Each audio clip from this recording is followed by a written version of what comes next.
Meseret Dishmaya, Masechet Baba Batra, Daf Kuf Chaf Gimel, et nous commençons Daf Kuf Chaf Bet, Amoud Bet, deux lignes avant la fin de la page, Tanu Rabbana. La Gemara nous rapporte ici une braïta à propos de l'héritage du premier-né, la tête lo pishnaim, la Torah nous dit il faudra lui donner une double part. Que signifie une double part, la double part du premier-né?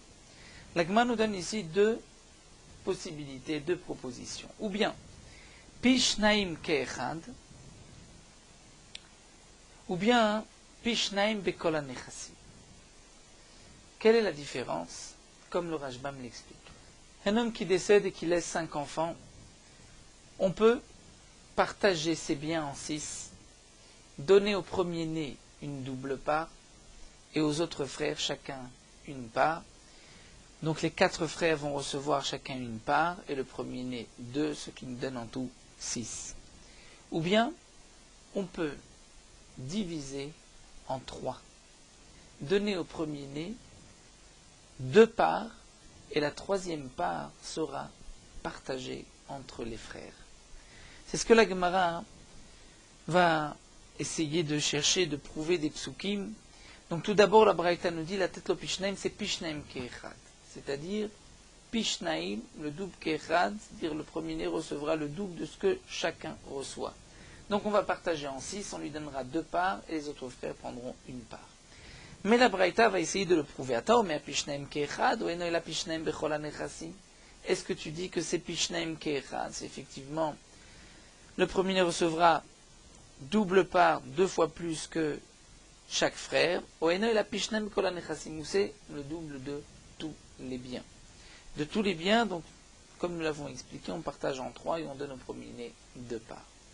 Le dinou, et la Braïta poursuit, nous dit que c'est même logique de dire que c'est pishnaim ke'echad, c'est-à-dire on partage en 6 dans le cas que nous avons rapporté et on lui donnera 2 parts.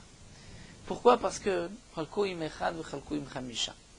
Parfois, le premier-né va partager avec un frère, parfois avec 5 frères. N'est-ce pas que lorsqu'il partage avec un frère, ma chalkoim echad, c'est pishnaim ke'echad, on partage en 3. Il recevra lui 2 parts et son frère une part, donc il recevra 2 fois plus que son frère. Donc sa double part, c'est 2 fois ce que son frère reçoit. Donc tu diras aussi, Afrekoim Chamisha, Pishnaim Ke'echad, lorsqu'il partage avec 5. Il recevra aussi 2 fois ce que chaque frère recevra. Okalecha ledererzo, ou peut-être, tu peux aller aussi dans un autre chemin. Tu peux raisonner ainsi. Chelkoim Echad vechelkoim Chamisha, on partage avec 1, on partage avec 5. Ma Chelkoim Echad, lorsqu'on partage avec 1, on divise tous les biens en 3. Et donc il recevra une double part, Pishnaim bekol hanechassim. Puisqu'on partage en 3, il reçoit 2 parts, donc il reçoit en vérité 2 parts par rapport à l'autre part que son frère, lorsqu'il est tout seul, va prendre. Mais on a divisé tous les biens en 3. Afrelkoim Chamisha, peut-être que aussi lorsqu'il va partager avec 5, Pishnaim bekol hanechassim, on divise le tout en 3, il prend 2 parts et les 5 frères prennent l'autre part qu'ils vont partager. Donc comment va-t-on trancher? Comment va-t-on expliquer le pasuk, la double part? Talmud Lomar, la Gemara nous rapporte, puisque c'est marqué dans le pasuk, Vaya beyom anchilo et banav. La Torah dit, Vaya beyom anchilo, donc ce sera le jour où il va laisser en héritage à ses enfants. Ce pasouk est en plus, nous dit le Rashbam, puisque c'est marqué juste après, qui est à Bechor ben Asno Yakir, la tête lo pishnaim, il donnera au premier-né, cette fameuse paracha d'un homme qui a une femme, Haouva, l'aime, une femme Snoua qu'il n'aime pas, qu'il déteste, mais le premier-né est le fils de la Snoua, il devra quand même lui donner une double part. Donc ce pasouk, Biyom Anchilo et Banav, est en plus, de là on apprend à Torah Ribetan Achala et Tzelachim, que la Torah vient rajouter ici un héritage pour les frères, c'est-à-dire qu'il recevra 2 fois plus que chaque frère, mais ce n'est pas qu'on partage en 3 et que les frères vont se partager une seule part. Donc de ce pasuk Vaya biyom anchilo et banav, on voit que la Torah rajoute un héritage, c'est-à-dire la Torah veut donner un avantage aux frères Donc de là, on apprend que Ain lecha ladun que lashon acharon la lashon rishon. Donc tu ne pourras lecha ladun que trancher comme le premier lashon et pas comme le deuxième. Donc on dira qu'on partage le tout.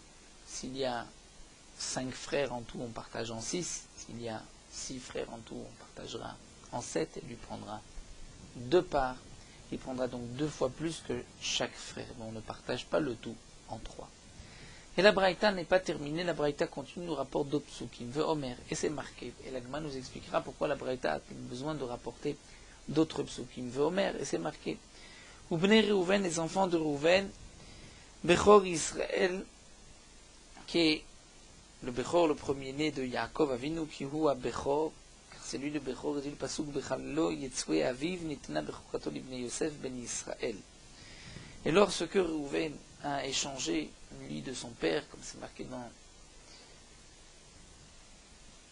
la Gemara, que Reuven, après le décès de Rachel, Yaakov avait installé son lit, donc sa tente principale était chez Bilha, et Reuven a décidé de changer, de placer le lit de son père dans la tente de sa mère Léa.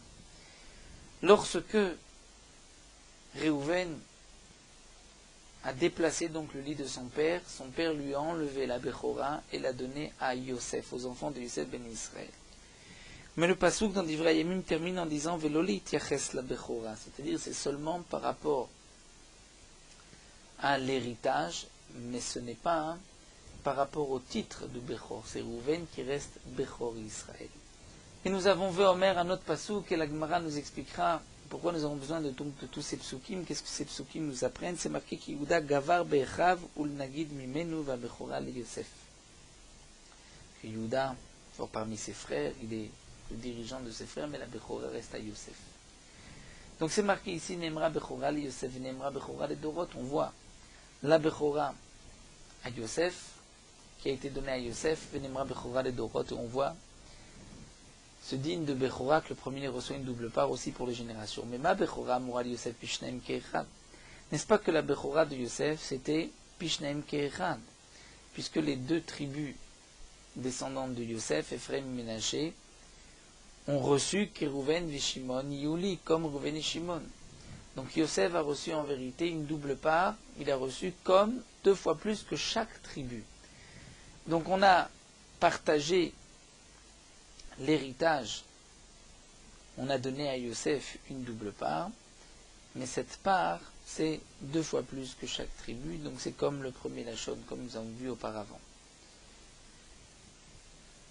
Veomer, et nous avons un autre pasuk, Vani natati lecha shechem echad alachecha, dit le pasuk, et je t'ai donné shechem echad alachecha, c'est-à-dire une part en plus par rapport à tes frères, asher la kartim yada emori, que j'ai pris du emori, becharbi ou bekashti, avec Charbi, c'est mon épée, Bekashti est ma flèche. Mais la Gemara explique, Vechi Becharbo Bekashto lakach, est-ce que Yaakov Avinu a pris avec son épée et sa flèche, Velo Kvar Neymar, c'est marqué que le Bekashti Eftar, Vecharbi Lotoshieni. Je n'ai pas ma confiance dans ma flèche, et ce n'est pas mon épée qui va me sauver. Donc Charbi Zotfila, c'est la Tfila Kashti Zobakasha, c'est une demande, c'est-à-dire que Yaakov a prié pour ses enfants, et il a été zoré de recevoir la Bechora de Esav, grâce à cette fila. Donc cette part Yada Emori, c'est ce qu'il a donné à Yosef. Et donc nous allons voir maintenant qu'est-ce que ces psukim nous apprennent, pourquoi avons-nous besoin d'un autre pasuk. C'est vrai que Natat Lecha Shechem Echad Alachecha, il s'agit d'une part en plus par rapport à ses frères, donc on voit que l'héritage du Bechor, il reçoit 2 fois plus que chaque frère. Donc on partage, comme on l'avait dit au départ, lorsqu'il y a en tout 5 frères, on partage en 6 et il prend 2 parts. La Gemara donc termine, Maï ve Omer, pourquoi vous nous rapportez tous ces psukim? C'est que la Gemara nous dit, Vechite mahailek de Rabbi Yochanan beroka, ou de Atesi, où on nous avait rapporté juste le premier pasuk, la tête l'opishnaï. C'est vrai qu'on avait eu la question, est-ce que c'est Pishnaim Kechad ou Pishnaim Bekola Nechassim? On nous a rapporté un deuxième pasuk qui était, Vaya beyom anchilo et banav.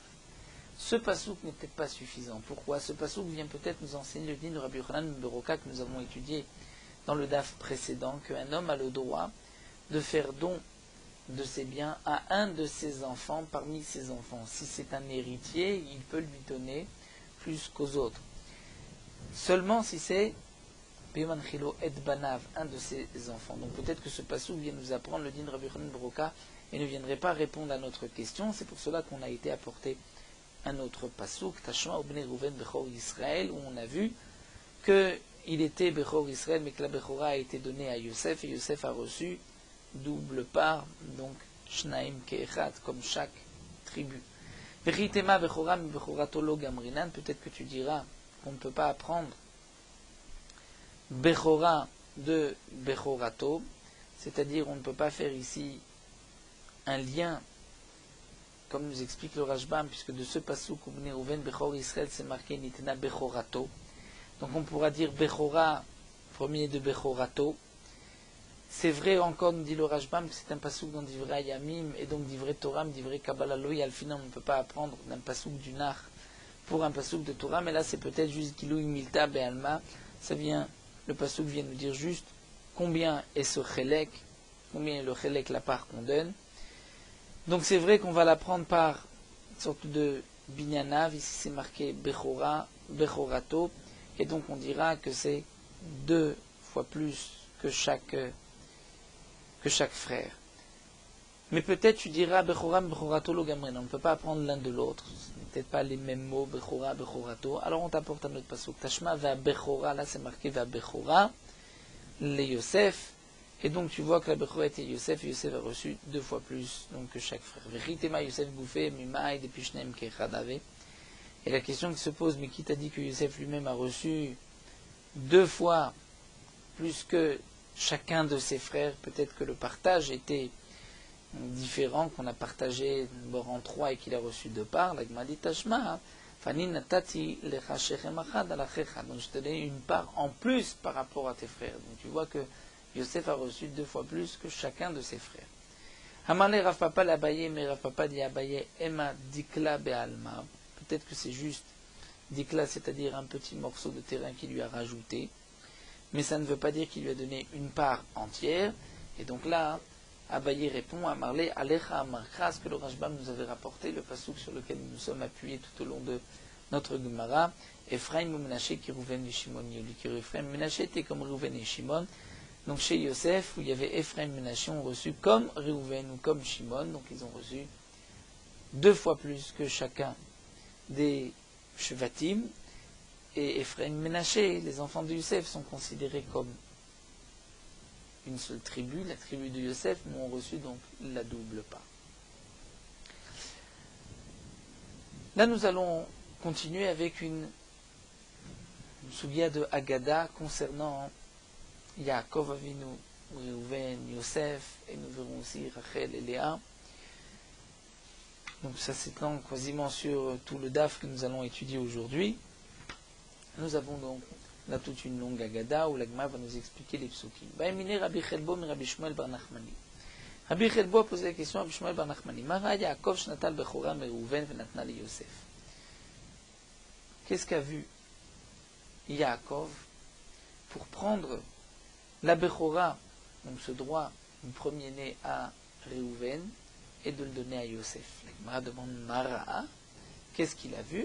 C'est marqué dans le passouk, lorsque Reuven a changé le lit de son père, c'est marqué dans le passouk. Et la marash natna li Yosef, pourquoi il l'a donné à Yosef? Pourquoi il ne l'a pas donné à quelqu'un d'autre? La réponse que donne ici Rabbi Shmuel bar Nachmani, c'est un mashal. Balabait chez Gadal Yatom betor beto. Un balabait qui a fait grandir un orphelin dans sa maison. Les yamim et Eshiroto Yatom. Par la suite, ce Yatom, cet orphelin, s'est enrichi. Ve'amar, il s'est dit, puisque j'ai maintenant de l'argent, je dois en faire profiter qui? Hahanil ou les balabait. Je vais faire profiter le balabait, celui qui m'a hébergé, qui m'a élevé, de mes biens. Donc de même, le Yatom, c'est d'une certaine manière Yaakov, qui est venu en Égypte et qui a été nourri par Yosef. Lorsqu'ensuite Yaakov va mourir et va donner son héritage, il doit donner à qui? Il va donner à Yosef qui l'a hébergé. Donc on comprend pourquoi il a donné cette double part à Yosef plutôt qu'à un autre. À Marley, mais l'Agma demande Vilav de Chata Reuven le Manil Yosef le Midam, c'est-à-dire que si Reuven n'avait pas fauté, il n'aurait rien donné à Yosef. La Gemara répond, et là, Rabbi Yonatan Rabach lo karamar. Donc là, c'est Rabbi Chalbo qui dit, sache que Rabbi Yonatan, ton maître, n'a pas expliqué ainsi. Le Rashbam rajoute, explique mieux la question, si Rouven n'avait pas fauté, donc il ne lui aurait rien donné, c'est-à-dire, en fin de compte, qu'est-ce que Yaakov a donné à Yosef? Yaakov n'a rien donné de lui-même, c'est-à-dire il a pris la double part de Rouven et il l'a donné à Yosef. Mais ce n'est pas qu'il a donné de ce qui restait à lui. Logiquement, il aurait dû lui donner de ce qui lui appartient, de ce qui est à lui. De prendre d'un de ses enfants et de donner à un autre, là on ne voit pas dire, le remerciement qu'il donne à Yosef. Donc certainement qu'on est obligé de dire, puisque Yaakov a été nourri par Yosef, donc il lui a donné de lui-même. Qu'est-ce qu'il lui a donné? Dit le Rashbam. Il a dû lui donner ou de son argent ou peut-être les brachot, comme la bracha qu'il a donnée à Ephraim Menaché Vaïd Goularov, qui n'est pas non pas de Haïnara, mais la Viravi Azrecha, Tinane Rosh Yosef. Donc on est obligé de dire, parce que Yaakov a donné la Bechora de Rouven à Yosef, c'est pour une autre raison. Alors la Gemara va nous dire ce que Rabbi Yonatan avait dit. Rabbi Yonatan avait dit, Amar Rouya Aïta Bechora la Tzet Mirachel. En vérité, la Bechora aurait dû sortir de Rachel. Rachel aurait dû avoir, elle, le premier enfant de Yaakov. Dirtiv, comme c'est marqué, les Toldot Yaakov Yosef. Voici la descendance de Yaakov, c'est Yosef. L'essentiel, le Ikar de la descendance de Yaakov, c'est Yosef. Et là, Shekidmata Léa Berachamim. Comment se fait-il que Léa a reçu la Bechora, son fils Réhouven? C'est parce que elle a prié. Elle l'a devancé par les téphilotes, comme nous allons le voir. Mais étant donné que Rachel avait une certaine pudeur, c'est-à-dire, comme nous verrons, une bonne conduite, c'est pour cela que Irzira Kadosh Baruch lui a rendu à Yosef.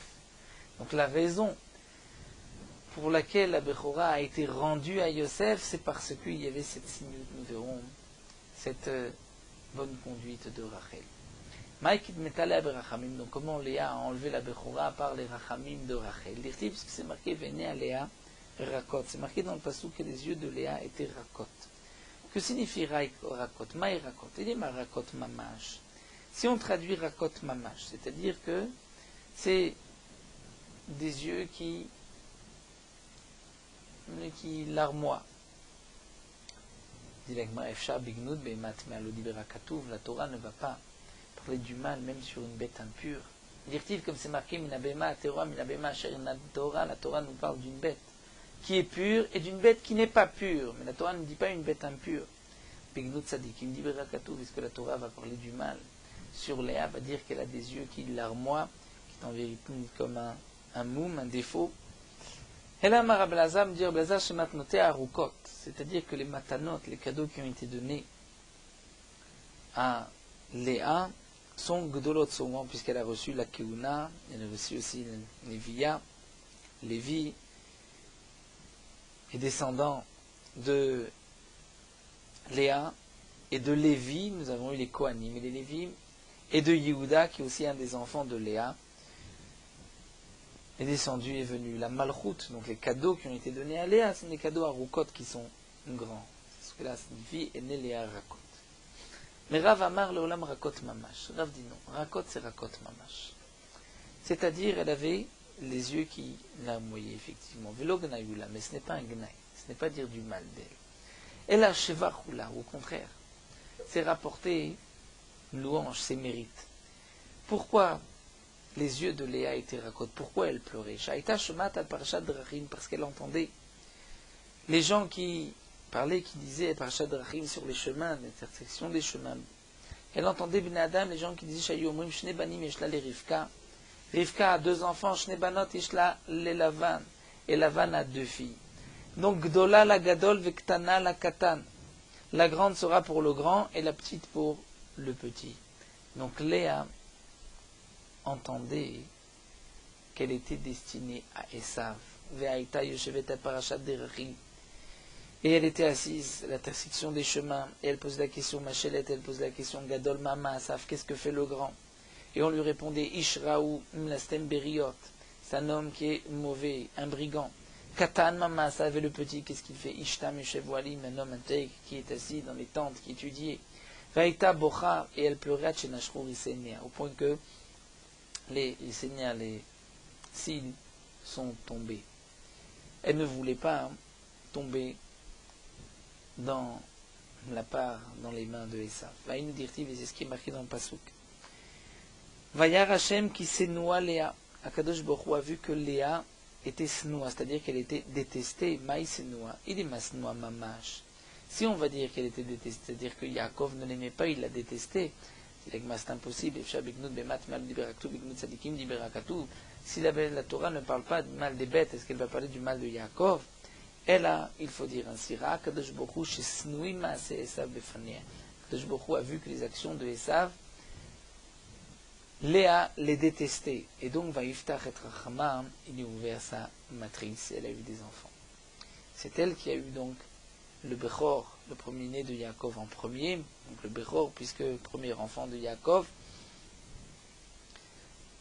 parce que, effectivement, elle pleurait, et c'est son Berachamim, c'est cette filote, qui lui ont donné le mérite d'être mariée à Yaakov et d'avoir un premier enfant de Yaakov.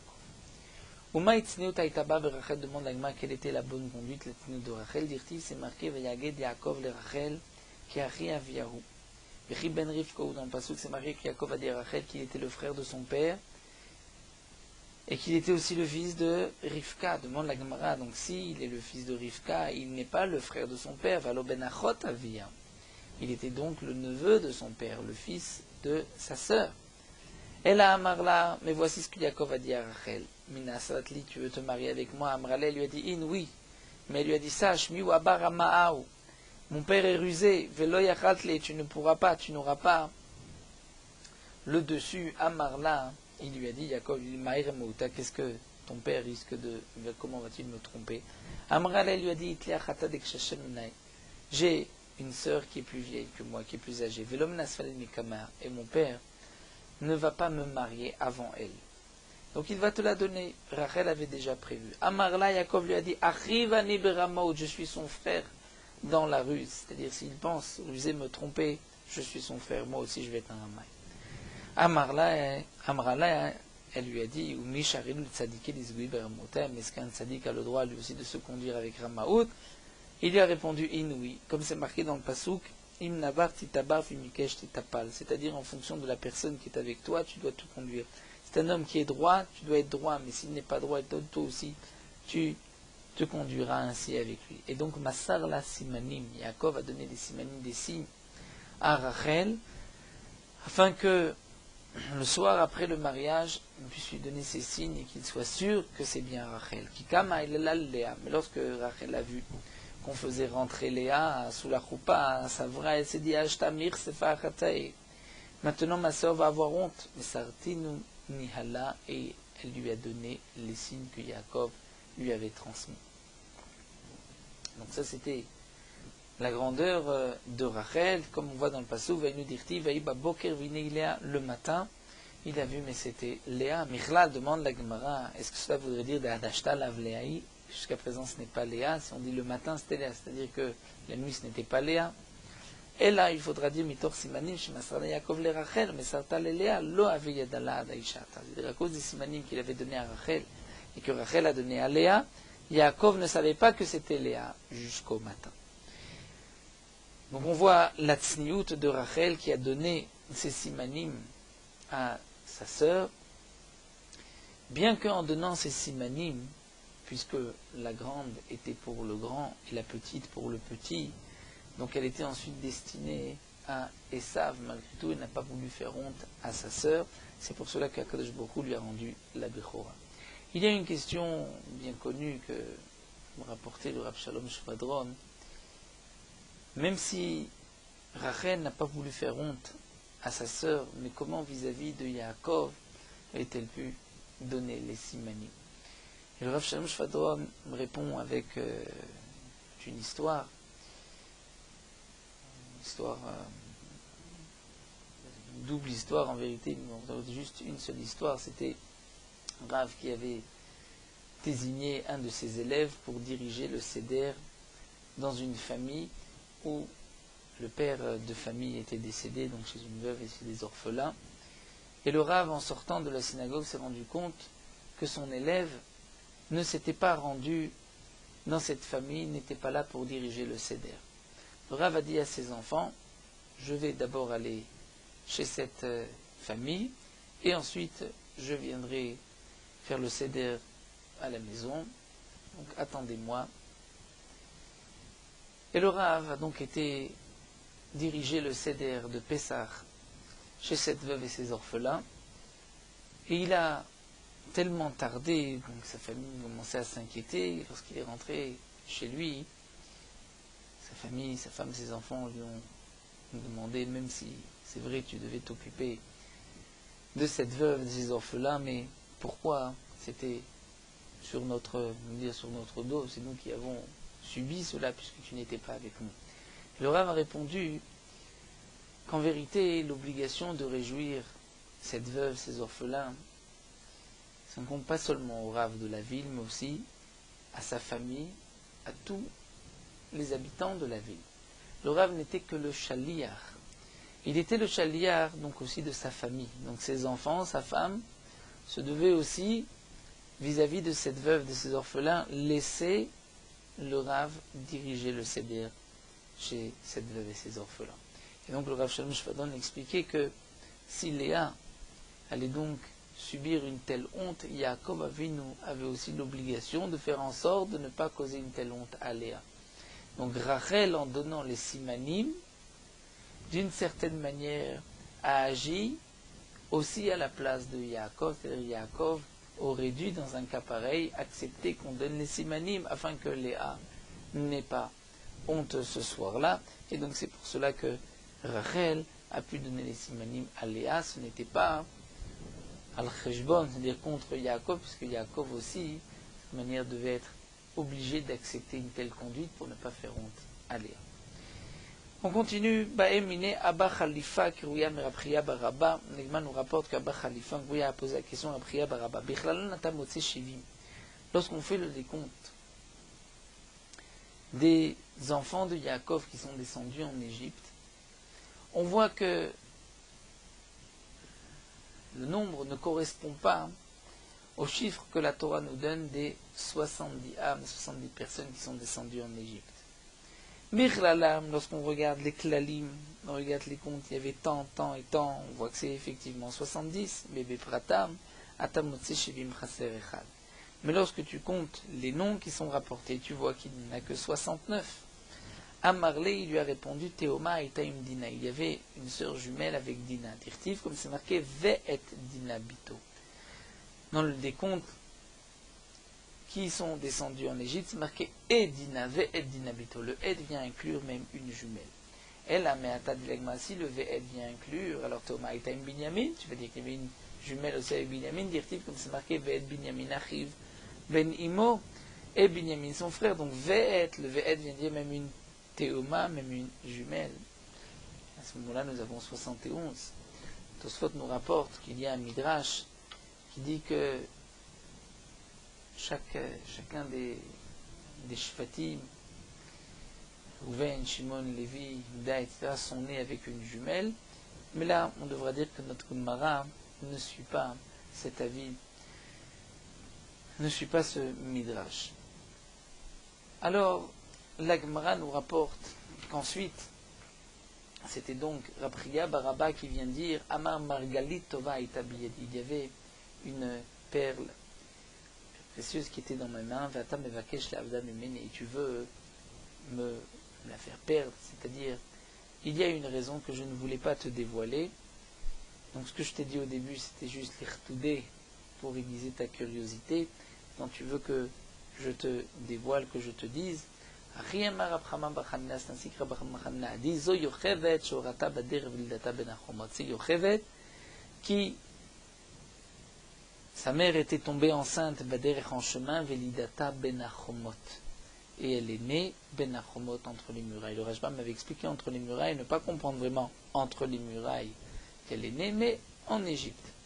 Chez Nema, comme c'est marqué dans le Pasuk, Asher Yalda, Ota le Lévi b'Mitzrayim, qu'il a mis au monde à Lévi en Égypte. Signifie Asher Yalda, Lidata b'Mitzrayim, Venorata b'Mitzrayim. La Leda était en Égypte, mais conception n'était pas en Égypte, donc sa mère était tombée enceinte avant, et Yocheved, qui est rentrée en Égypte, mais alors qu'elle était encore dans le ventre de sa mère, c'est elle qui a complété le chiffre de 70. Vaïmine Rabbi Chelbo mi Rabbi Shmuel bar Nachmani. Rabbi Chelbo pose la question à Rabbi Shmuel bar Nachmani. K'tiv c'est marqué, Vaïk asher yalda Rachel et Yosef. Lorsque Rachel a mis au monde Yosef, à ce moment-là, Yaakov a dit à Lavan, je veux rentrer chez moi. Maïshena kitali Yosef. Pourquoi seulement lorsque Yosef est né, Yaakov a voulu rentrer? Amarlei lui a répondu, Ra Yaakov avinu shen zaro shel Esav nimsar la biet zaro shel Yosef.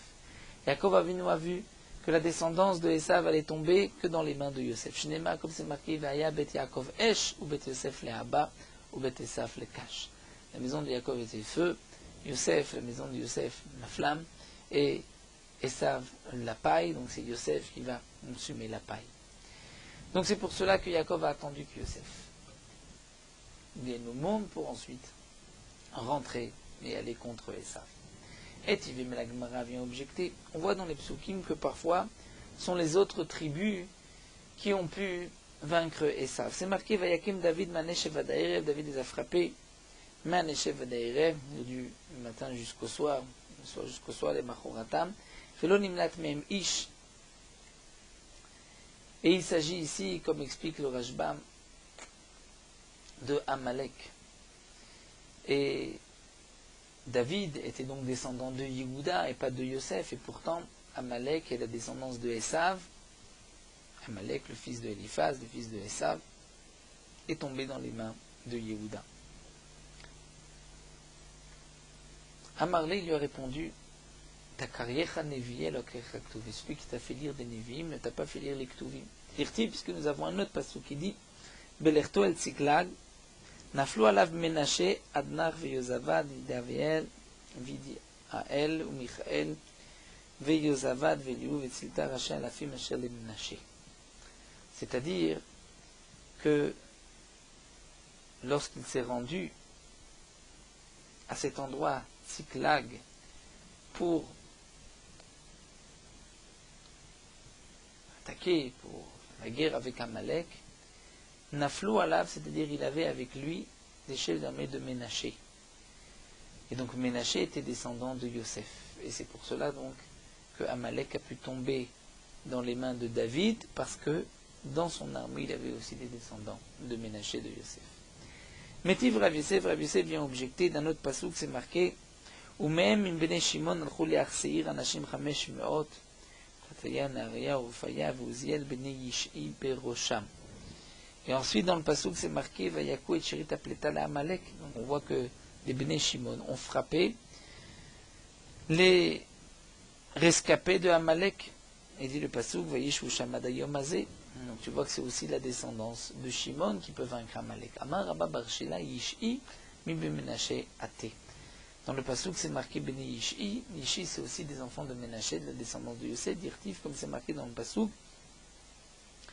Ou Bnei Ménaché, et les enfants de Ménaché, Chefer ve Yish'i. Donc on voit dans le passouk, ou Ménaché, Chefer ve Yish'i.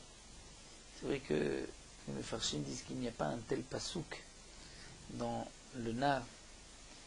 Le passouk qu'on a pu trouver, c'est Ve'ele Raché Bet Avotam Ve'efer Ve'ish'i.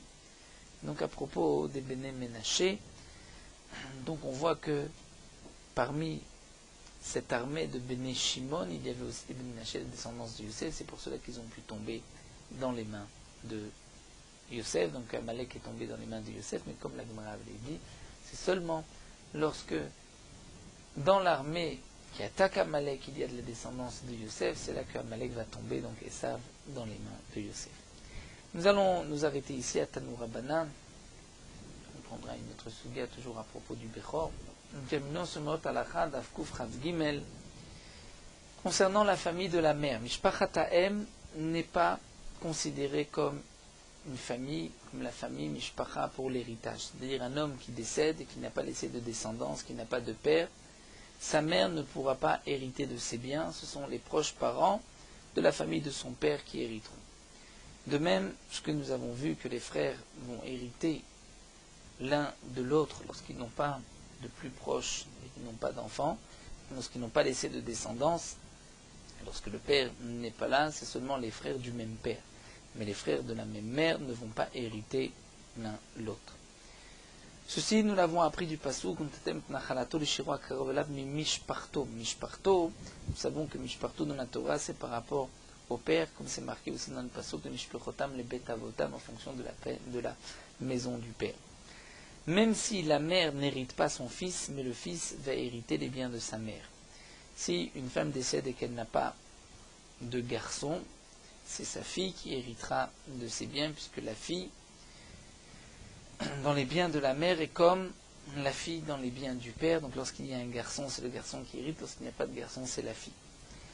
Les garçons qui héritent les biens de leur mère vont partager l'héritage équitablement, même si un des garçons est le premier-né du père et de la mère, il ne recevra pas une double part. Le din du Bechor, c'est seulement des biens du père, mais pas des biens de la mère. Donc ceci n'est dit que lorsque le fils hérite les biens de sa mère, lorsque le mari n'est pas vivant, ou lorsque elle a divorcé. Mais si elle a un mari, c'est le mari qui héritera, et il est avant même les enfants de cette femme, comme nous l'avons vu déjà plusieurs fois dans la Gemara.